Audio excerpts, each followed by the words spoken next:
Eh, vous connaissez la Belle Endormie? Cette ville un peu perdue dans le sud-ouest en Gironde? Avant, ce n'était pas vraiment fameux.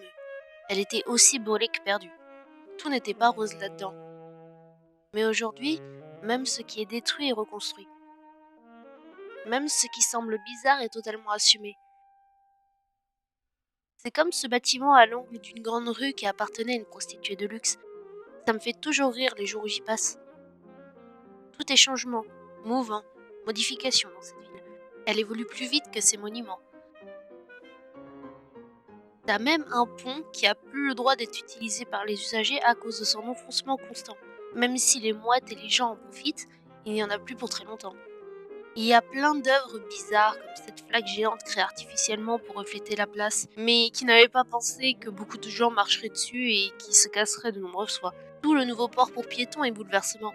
Elle conserve tout de même des traces du passé, dans ses fontaines, mêlées au présent. Comme une histoire hors du temps,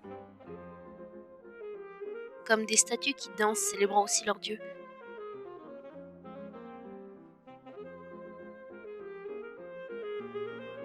Au bord de l'eau qui se mouvoie, la ville veut conserver cet aspect hors du temps, mêlant histoire, panneaux explicatifs et lieux totalement refaits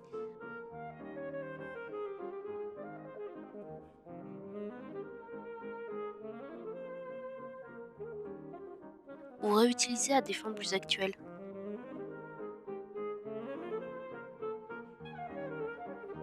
Tout est réappropriation,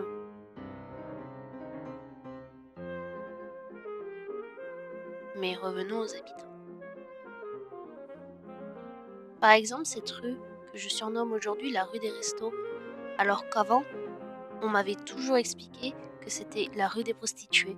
C'était leur quartier et elles ont bougé avec le changement. Ou cette ancienne bâtisse qui sert d'école primaire. L'ancien se mêle au nouveau qui peut parfois être un peu déroutant, à se demander si c'est un jeu pour enfants ou une œuvre du mouvement. Le traumatisme se mêle au nouveau aussi.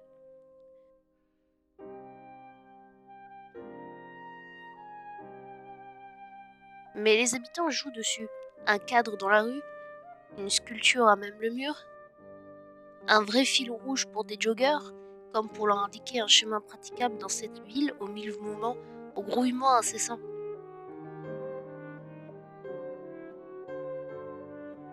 Il y a même du street art.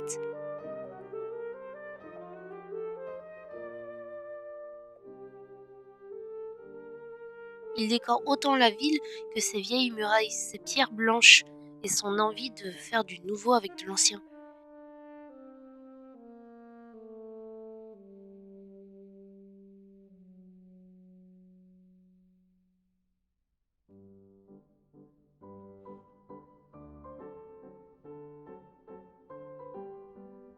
Il y a même des collages, une réappropriation des rues.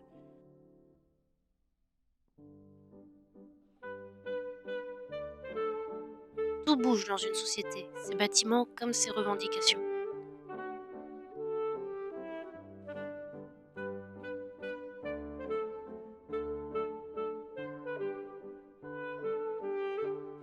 J'adore ces petites rues, un peu perdues, qui peuvent faire totalement peur la nuit.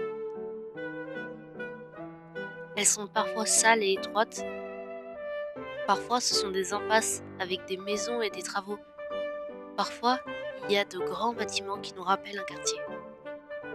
Ce quartier de l'enfance, c'est celui qui a le plus changé, celui que je ne vous montrerai pas, tout simplement parce que ce n'est plus mon quartier. Je n'y vais plus, je n'y vis plus. J'y vois un peu une espèce de Madeleine de Proust, ou quelque chose que je regarde de loin, que je vois évoluer et changer sans moi, sans vouloir intervenir.